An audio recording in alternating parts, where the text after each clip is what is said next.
네, 주는 그리스도시요 살아계신 하나님의 아들이십니다. 네, 오늘부터요 교회 정치, 교회 행정이라는 제목으로 여러분과 함께 여러 가지 좀 포럼도 하고 또 간증할 수 있는 그런 시간 가지도록 하겠습니다. 안녕하세요. 저는 안동 강동교회 이정수 목사입니다. 만나서 반갑습니다. 네, 마태복음 10장 16절에는요 뱀처럼 지혜롭게 비둘기처럼 순결하게 라는 말을 하고 있거든요.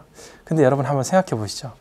그 지혜로운 동물이 많잖아요. 사실 개도 자기 주인을 알아보고 집에서 키우는 강아지도 주인이 오면 멀리서부터 꼬리 흔들고 있고 그리고 또 낯선 사람 오면 막 짖고 그러잖아요.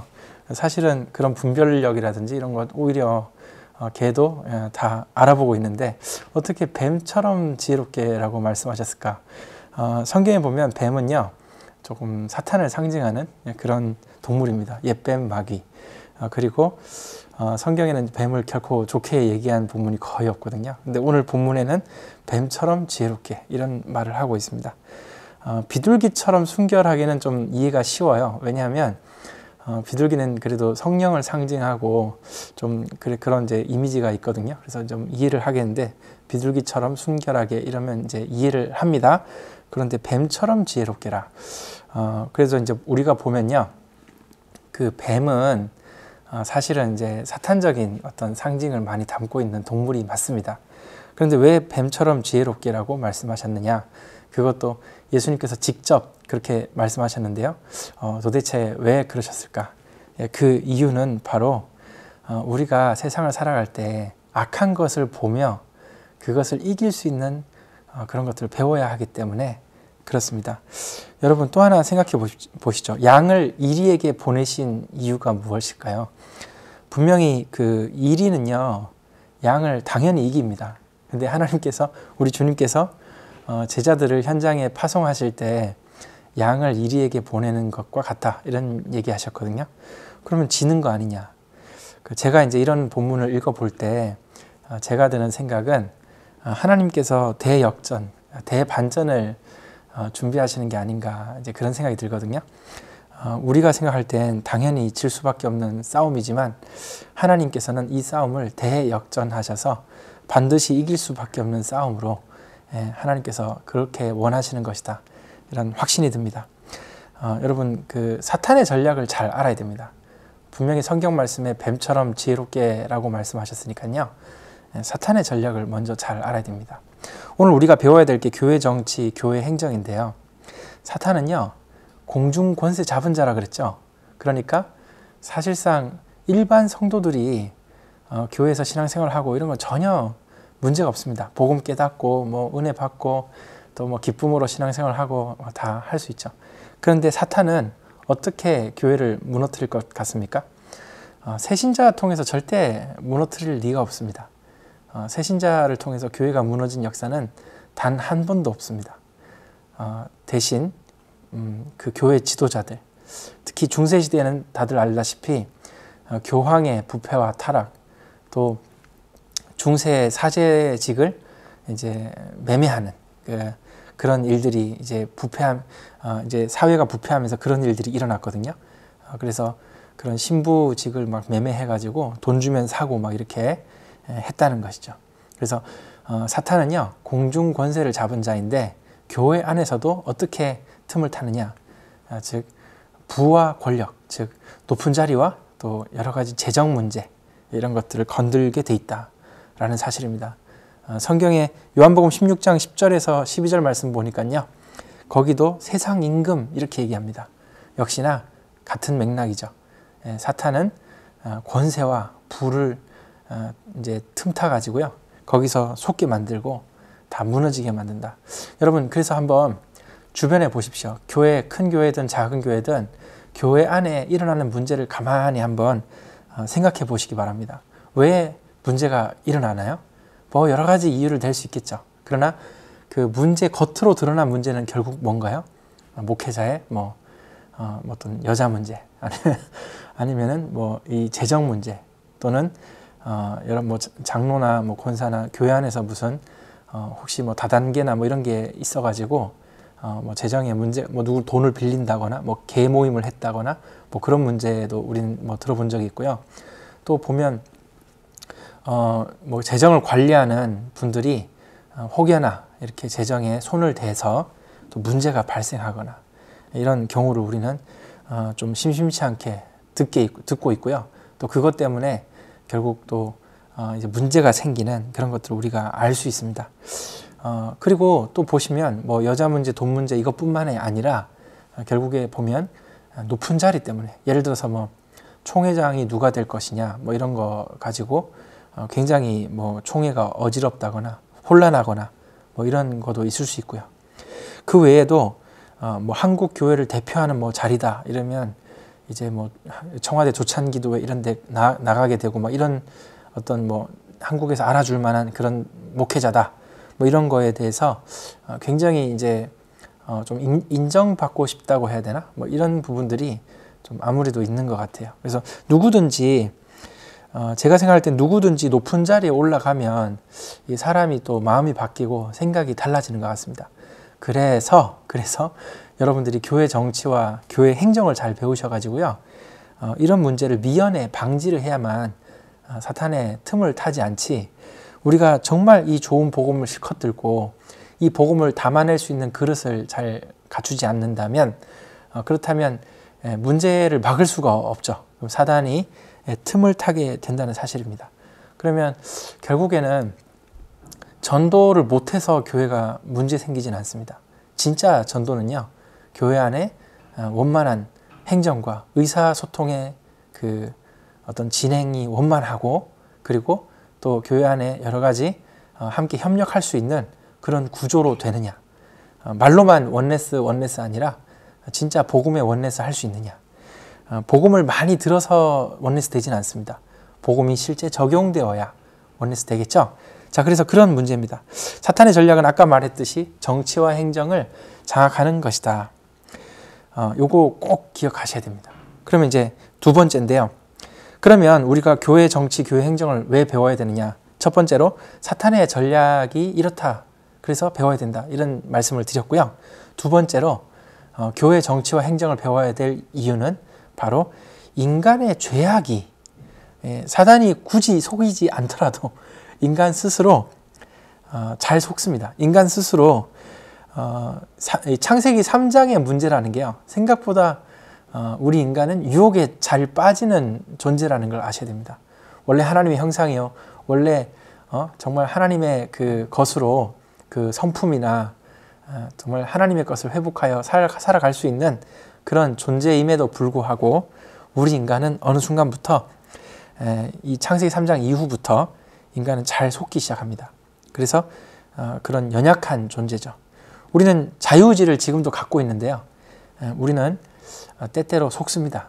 그래서 자유의지로 자기 스스로 유혹에 빠지거나 속게 되는 일들이 많이 발생한다는 것이죠. 시편 1편에서 1절 6절 말씀 보시면요, 악인의 꾀, 오만한 자의 자리, 뭐 죄인의 길, 이런 얘기 하거든요. 근데 다윗이 찬양을 드리며 시편에서 가장 중요한 시 중에 하나라고 할 수 있는, 가장 유명한 시 중에 하나라고 할 수 있는 그 시편 1편에 다윗은 아무리 복음 듣고 들어왔어도 이렇게 속을 수 있다는 걸 우리는 이제 알 수 있거든요. 그래서 다윗은 말합니다. 여호와 율법을 즐거워하여 그 율법을 주야로 묵상할 때 그게 승리할 수 있다. 우리를 지키는 건 말씀이라는 것이죠. 우리 목회자나 또 교회 재정을 이제 맡아서 하는 귀한 중직자나 또 교회 여러 가지 렘넌트를 맡아서 정말 지도하는 중직자, 또 렘넌트 리더들, 그런 많은 교회 안에 이제 전도자들, 뭐 그런 목회자를 돕는 동역자, 또 식주인, 또 여러 이제 보호자들 많이 있을 수 있는데요. 그들이 바로 속지 않는 것이 먼저 최고의 사역의 시작이다. 우리가 어떤 사역을 잘 하기 이전에 사실 교회 정치나 행정 조금만 배우면요, 금방 안 속는 방법을 알게 됩니다. 사실 어렵지 않습니다. 제가 한 20강 정도, 20분짜리 20강 정도 여러분과 함께 나눌 건데요. 이걸 여러분 잘 기억하시고 조금만 같이 공부하시면 정말 평생에 교회 생활 승리할 수 있지 않겠나, 이제 그런 마음으로 말씀 증거합니다. 에베소서 2장 3절 말씀에도 마찬가지입니다. 육체의 욕심, 그리고 마음이 원하는 것, 이렇게 분명히 성경 밝히고 있거든요. 우리 인간이라는 존재 자체가 사실은 육체의 욕심을 잘 따르려고 하고요. 마음이 원하는 것에 잘 속습니다. 믿는 자도 속습니다. 목사도 속습니다. 교회 지도자도 잘 속습니다. 한국 교회를 무너뜨리는 자는 아까 말했듯이 새신자가 아니라 이런 유명한 목사들, 그리고 복음 외치며 교회의 리더 역할을 자처해왔던 그런 사람들이 이런 사고를 치게 됩니다. 그래서 사역을 정말 잘하고 교회를 든든히 세우시려면 여러분 귀한 중직자 되셔야 되는데, 그러려면 어떻게 하느냐? 사고만 안 치면 됩니다. 이상한 짓만 안 하면 됩니다. 그럼 그게 구체적으로 뭐냐? 이제 앞으로 여러분과 함께 이야기 많이 나누겠습니다. 저와 여러분과 함께 뱀처럼 지혜롭고 비둘기처럼 순결하게 이런 얘기들을 좀 자세하게 좀 나누기를 원하고요. 하여튼 생각나는 대로 여러 가지 예시를 들어가면서 여러분과 나누기 원합니다. 마지막입니다. 교회 정치와 행정 왜 배워야 되느냐? 첫 번째로 사탄의 전략이 있기 때문에 그걸 알아야 뱀처럼 지혜롭게 돼서 사탄에게 안 속을 수 있다. 교회를 지킬 수 있다 얘기했고요. 두 번째로 인간의 죄악이 있기 때문에 스스로 속지 않도록 해야 되기 때문에 그렇다 얘기했고요. 마지막 세 번째입니다. 교회의 문제는요, 반드시 교회 정치 행정의 문제로 옵니다. 행정이라는 게 뭔가요? 두 가지입니다. 재정 그리고 인사, 두 가지거든요. 모든 조직의 행정은 다 두 가지예요. 근데 우리가 교회란 이 조직은 에클레시아, 하나님의 부름받은 조직인데 분명히 세상 조직과 다르죠, 그죠? 우리는 하나님 나라의 법을 따라야 되겠죠. 우리는 복음의 시스템을, 복음의 원네스 되는 시스템을 만들어야 되지 않겠습니까? 그렇다면 여러분들이 이 두 가지 문제에 대해서 좀 해봐야 되겠죠. 그래서 사도행전 6장 1절에서 7절 말씀 보니까 유대파, 헬라파 이제 과부들이 서로 자기가 구제에 빠진 것 때문에 서로 분쟁이 일어났어요. 성령 충만한 교회임에도 불구하고 분쟁이 일어날 수 있습니다. 자, 그래서요, 이거 어떻게 지혜롭게 해결하느냐? 이게 바로 교회 행정이고요. 이게 바로 교회 정치입니다. 12사도가 이렇게 말씀 전하니까 무조건 따르세요. 그것이 좋을 수도 있고 또 조금 안 좋을 수도 있겠죠. 여러분, 12사도도 실수할 수 있잖아요. 맞죠? 그래서 이런 부분에 대해서 우리가 조금 자세하게 한번 생각을 해봐야 되겠고요. 사도행전에 보면 이런 교회 정치와 행정이 또한 잘 나타나 있습니다. 그래서 이런 부분들 함께 고민하길 원하고, 에베소서 4장 11절에서 15절 말씀대로 보니까 각각 자기 역할을 맡아서 교회 봉사의 직분, 또 교사로서, 또 가르치는 목사로서 등등 여러 가지 이제 역할을 서로 분담을 해서, 역할 분담을 해서 교회를 섬기고 한 몸을 이루어가는 그런 이제 본문이 나와 있어요. 그래서 이런 걸 볼 때 교회 행정을 좀 자세하게 고민하는, 그래서 여러분 이건 수업이 아니라 여러분 이 강의를 통해서 정말 묵상할 수 있는 그런 좋은 시간 되기 원합니다. 세상 어디든지 문제는 생길 수밖에 없죠. 교회도 마찬가지입니다. 그렇다면 여러분들이 교회 안에 생길 수 있을 법한 그런 문제들을 두고 정말 응답받을 수 있는 그 문제를 뛰어넘어 정말 더욱더 이 복음의 축복을 누릴 수 있는 그런 우리 귀한 성도 여러분들 되기를 바랍니다. 자, 그러면요, 이제 그 앞으로 수업을 어떻게 진행할 거냐 하면요, 이제 한 5강의 정도는 이런 개괄적인 얘기를 좀 나누어 드릴 거고요. 그 다음에 구체적으로 재정은 어떻게 보느냐, 한 3강의 정도 재정을 구체적으로 어떻게 볼 건지, 사단이 최대한 틈 안 타게 재정을 보는 방법이 있거든요. 이게 사실은 교회 헌법에 나와 있습니다. 왜냐하면 교회 헌법에서는 재정 문제 때문에 교회마다 문제 당하고 어려움 당하지 않도록 교회 헌법에 정해져 있어요.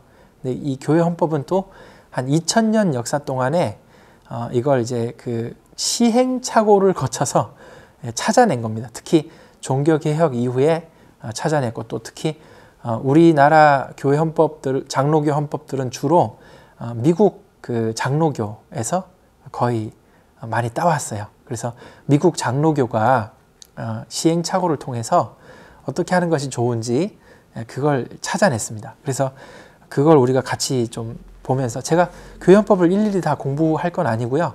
필요한 것만, 여러분 꼭 아셔야 될 것만, 재정 어떻게 재정 보면 좋은지 그런 거 말씀드리려고 합니다. 그 다음에 회의를 할 때 보통 거의 대부분 말하는 사람이 주로 말을 하고요.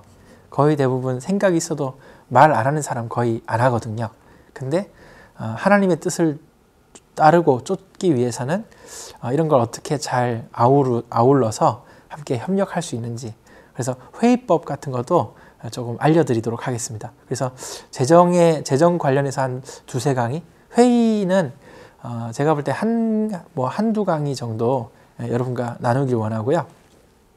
그 외에 뭐 재직회는 어떤 역할을 하고, 공동의회는 무슨 역할을 하고, 또 이제 당회, 나중에 여러분 중에 이제 또 장로님을 이제 피택하여 또 이제 훈련하고, 그리고 장로 안수를 받게 되면, 또 장로 취임을 하게 되면, 그러면 이제 당회가 구성됩니다. 그럼 당회가 어떤 역할을 하는지, 그리고 노회는 어떤 역할을 하는지, 총회는 어떤 역할을 하는지, 이런 것들 함께 나누기 원합니다. 자, 그래서 결론입니다. 여러분, 그리스도를 적용하는 것은 굉장히 구체적이고 현실적입니다. 여러분, 남녀가 서로 사랑하죠. 사랑해, 우리 결혼해. 근데 막상 결혼하면 어떻게 됩니까? 결혼은 현실입니다.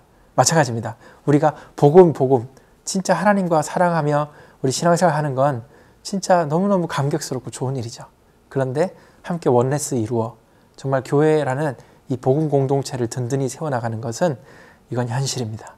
그런데 복음이 현실되게 하는 게 우리의 신앙생활의 목표죠. 그래서 저와 여러분이 이 복음이 나의 삶에 현실될 수 있도록 우리가 구체적으로 교회 정치와 행정을 함께 배워나갔으면 좋겠습니다. 아무리 복음을 잘 말해도 정치와 행정을 잘못하면 교회는 무너집니다. 오해와 갈등, 원망, 분열, 분쟁, 이거 막을 수가 없어요. 그래서 여러분들이 이 사실을 잘 알고 교회 정치를 어떻게 하면 잘 할 수 있는지 이걸 잘 배우셔야 뱀처럼 지혜롭게, 비둘기처럼 순결하게 되어서 여러분들 승리하게 될 줄로 믿습니다. 네, 감사합니다. 오늘 여기까지 하겠습니다.